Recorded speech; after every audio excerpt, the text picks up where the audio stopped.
Alleluia,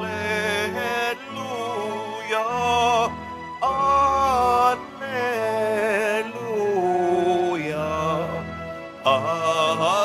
alleluia, alleluia.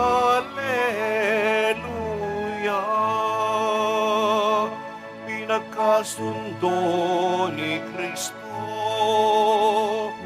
ang Diyos at mga tao, kaya't napatawad tayo.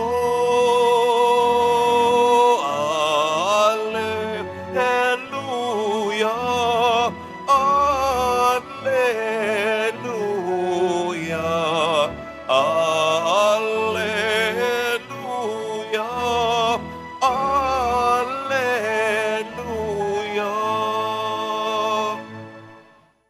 Sumainyo ang Panginoon. At sumaiyo rin. Ang mabuting balita ng Panginoon ayon kay San Mateo.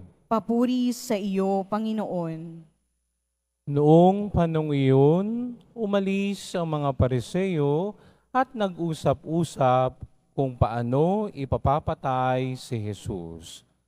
Alam ito ni Jesus, kaya't umalis siya roon.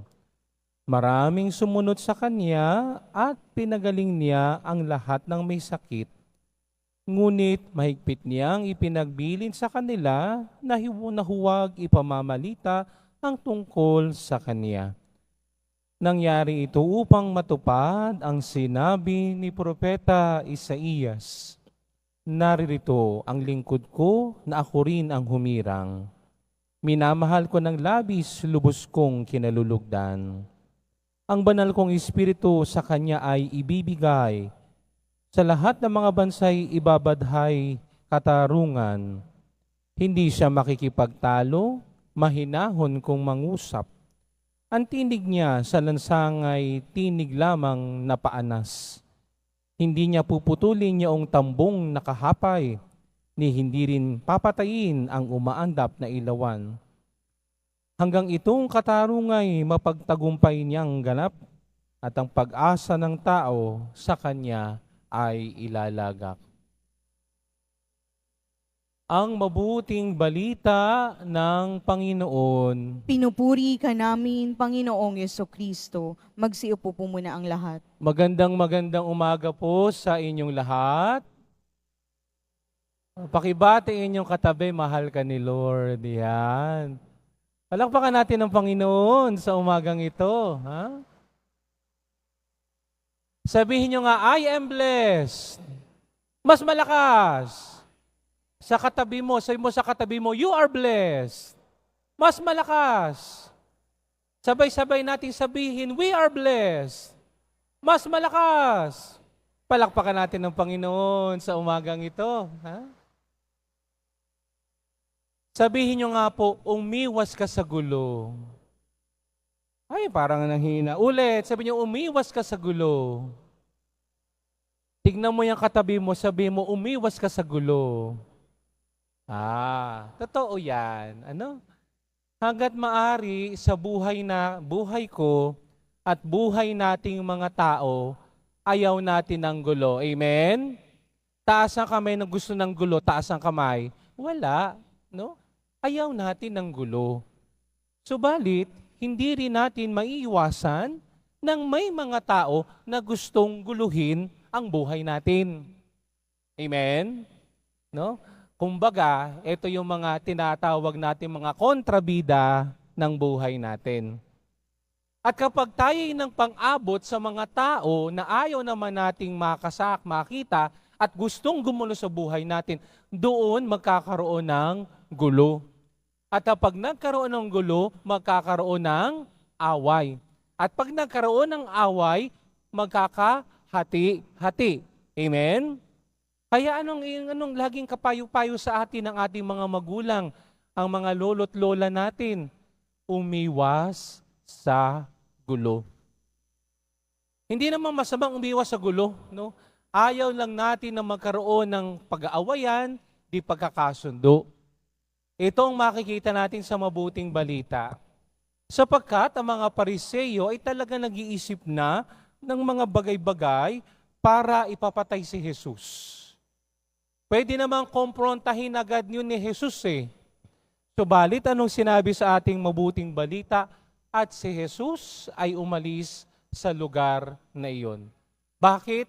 Sapagkat natupad ang sinasabi ng ikatlong talata ng ating mabuting balita na kung saan sinabi ni Propeta Isaías, hindi siya makikipagtalo, mahinahon kung mangusap. Ipinakikita dito ng Panginoong Hesus na may mga bagay-bagay sa buhay na ito na kailangang iwasan. At isa na dito ang gulo. No? Sapagkat kapag nagkaroon ng gulo, magkakaroon ng karahasan. At kapag mayroong karahasan, may masasaktan. Hindi ganyan ng Diyos, hindi ganyan si Jesus. Hanggat maari, maiwasan ang pakikipagtunggalian. Sapagkat siya, ang daladala ng Panginoong Hesus ay kapayapaan. Sabi niyo nga kapayapaan. Tignan mo yung katabi mo, sabihin mo, peace be with you. Yan. Yan ang dala ni Jesus. Kahinahunan, Hindi pakikipagtalo, pakikipag-unawaan. Yan ang daladala ng Panginoong Hesus. Sa unang pagbasa sa aklat ni Propeta Mikas, ipinakita na dito ng propeta na may mga tao talaga, umaga pa lang pagkagising sa umaga, ano ang iniisip nila? Ang kapahamakan ng iba. Kukunin ng hindi kanilang lupa kakamkamin. Maghahasik ng lagim. Magiging marahas, makikipagtalo. Parte na yan ng buhay ng tao. May mga ganyang tao talaga. Hindi ko alam kung bakit. Subalit ang alam ko, nung pumasok ang kasalanan sa mundo, ay ginamit na ng demonyo ang tao bilang instrumento niya para tayo ay magkagulo-gulo. Amen? Subalit may paalaala ang propeta at babala. Ano yung babala ng propeta? Kapag hindi kayo nagbagong buhay, kapag hindi ninyo inawasan ang pag-iisip ng masama, kung hindi nyo titigilan ang inyong pangangamkam, may parusang nakalaan ang Diyos para sa inyo. Mabigat ang binitawan ng propeta. Bakit? Sapagkat kapag Diyos ang gumawa ng hatol, kapag ang Diyos ang gumawa ng katarungan, ay pasensyahan tayo. Sapagkat ay ang Diyos kapag yun ay humatol, yan ay makatarungan. Amen? Kaya ang unang pagbasa ay nagpapaalaala sa akin, huwag akong maging dahilan ng gulo. Kung hindi naman maganda ang gagawin ko, huwag na lang mag-isip ng kung ano. Hindi ko hahayaan na ang demonyo maglaro sa isip ko. Naalaala ko, ako'y nag-aaral sa Don Bosco Center of Studies, dini sa may Paranaque. Napakaganda ng sinabi ni Don Bosco. Sabi ni Don Bosco, an empty mind is the playground of the devil. Sabay-sabay nga tayo, an empty mind is the playground of the devil. Sabay-sabay nga tayo, an empty mind is the playground of the devil. Ay kaya pala, kapag ikaw ay tatamad-tamad, ipapasukan ka talaga ng masamang espiritu. Kasi, hindi mo inaanong isipan ko.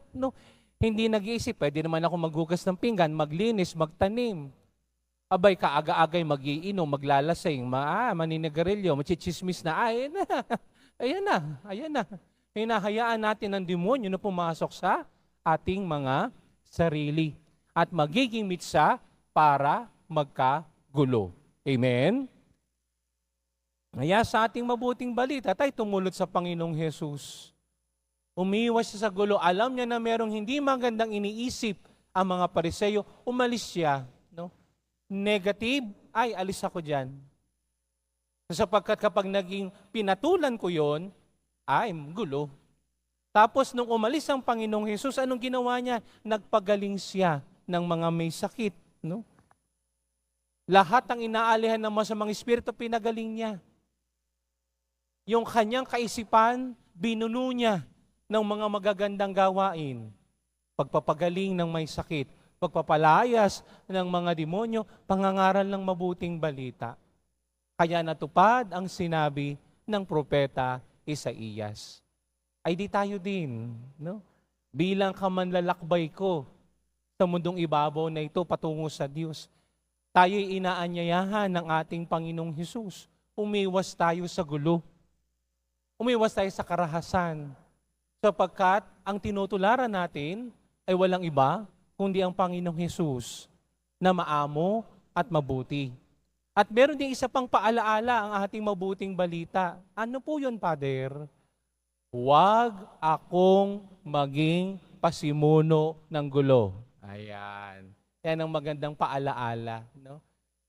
Sabi nga sa akin nung matatanda, kapag wala kang magandang sasabihin, ikagat mo sa puno ng papaya, ay di ang kate, o di mo masasabi. No? Kumbaga sinasabi dito, no, sa halip na gulo, ang isipin ko, o maging pasimuno ako nito, iisipin ko, ano ba ang pwede kong maitulong sa aking sarili, sa aking kapwa? Ano ang pwede kong maiambag upang nang sa ganon, magkaroon ng kapayapaan, magkaroon ng pagkakaisa dito sa aking komunidad. Na pipigilan ko ang sarili ko ng mag-isip ng masama sa iba. Sapagkat ako rin naman ay may nagagawang mga mali. Bagkus ang tingnan ko ay ang mabuting nagagawa ng aking kapwa.